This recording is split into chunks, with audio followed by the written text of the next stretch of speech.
Well, it is very clear that the neoliberal faction, or the representatives of the so-called Western model of, the liberal order, with a certain delay, one can say, realized that, China, after 40 years of reform and opening up policy, where they succeeded in 40 years uninterrupted economic growth of average 9.5% per year, they managed to uplift 800 million people out of poverty, and they are now clearly in the process of becoming the leading economic power, simply for the reason that they have adopted an economic model which succeeds, which functions, which basically, has established a policy based on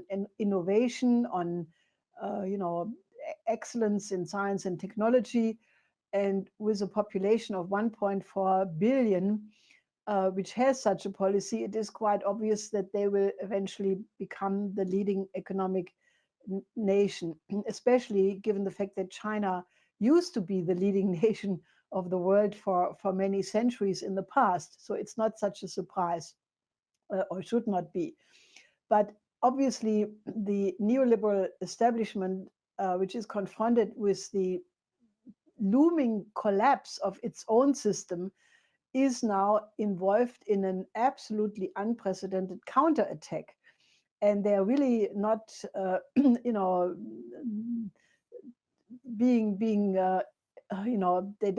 don't take any limits in their attack. For example, the Foreign Affairs, which is the main magazine of the Council of Foreign Relations, and therefore that institution, which is the neoliberal establishment in the United States, they have four articles. One is relatively decent, by a Chinese professor from Tsinghua University, who says that the most likely scenario in the confrontation between the United States and China is that the two will get together when the next global financial crash occurs, simply because they will realize that they have to work together to avoid tremendous calamities. But all the other articles are really absolutely bloodthirsty, lying, making Goebbels really ashamed of, that he was out Goebbels several times, by one article by a professor, some writer from the American Enterprise Institute, which basically says, China was devious.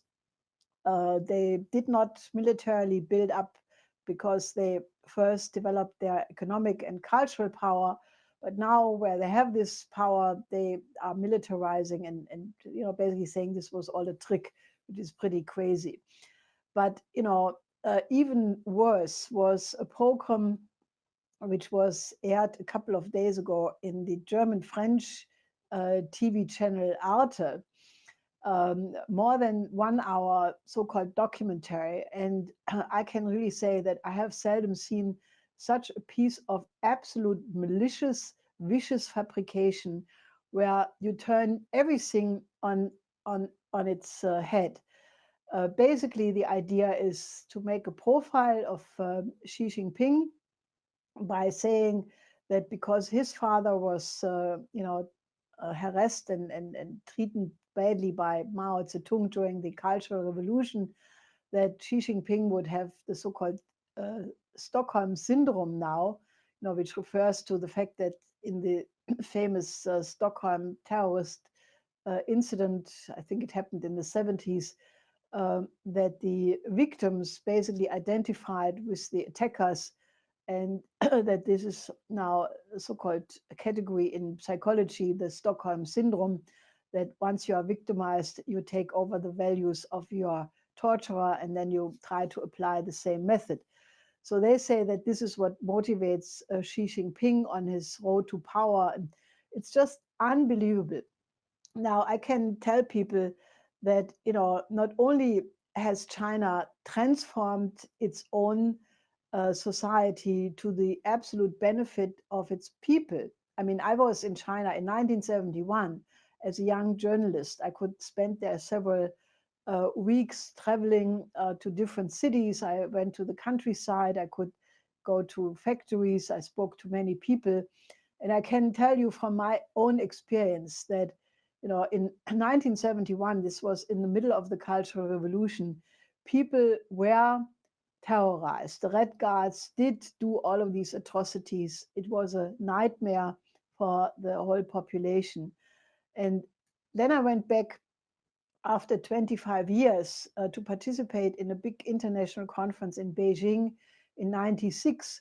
And the title of this conference was The Development of the Regions Along the Eurasian Land Bridge, which was pretty much in line with the proposal we had made as a response to the collapse of the Soviet Union in 91, namely to build the Eurasian Land Bridge to connect Europe and Asia through development corridors. Anyway, so I was an invited speaker at this conference, and the difference between 71 and 96 was already absolutely breathtaking. People were optimistic. There was industrial development. There was improvement of the living standard as a result of Deng Xiaoping's policy of opening up and economic development. But if you compare, and I have been in China many times in the 90s, in the 2000s, and also in this decade, if you compare to 96 and now, it's like two completely different universes. There is economic growth, there is the best fast train systems on the planet. There is a growing middle class of people who have a very good living standard. And there is the aim to eliminate poverty until 2020 in every corner of China. The population is optimistic. 90% of the people think that China will have a wonderful future, that it will be in 10 years much better than now. So the reality of China is completely different than what this malicious movie says. And my interpretation is not that Xi Jinping has a Stockholm syndrome, but that he went back to the roots of the Confucian philosophy and is causing and promoting a Confucian renaissance in all of China. And that is the exact opposite of what this movie says.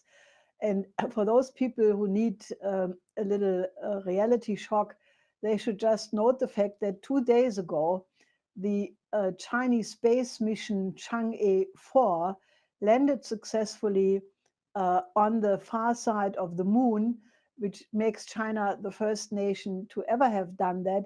And the aim of this lunar mission is to eventually bring helium-3 probes back to the planet Earth with the perspective of mining helium-3 on the moon for a future fusion economy on Earth. Now, that accomplishment, means China is doing the right thing. If the West would respond to what China is really doing, they would say, let's study what are they doing right and what are we doing wrong in the West. So I can only say this is absolutely unbelievable attack.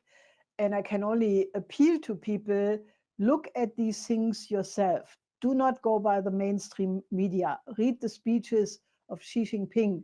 Look at what is the effect of the Chinese economic model and why are there so many countries in the developing countries who welcome the cooperation with China, because it helps them for the first time to overcome underdevelopment and poverty.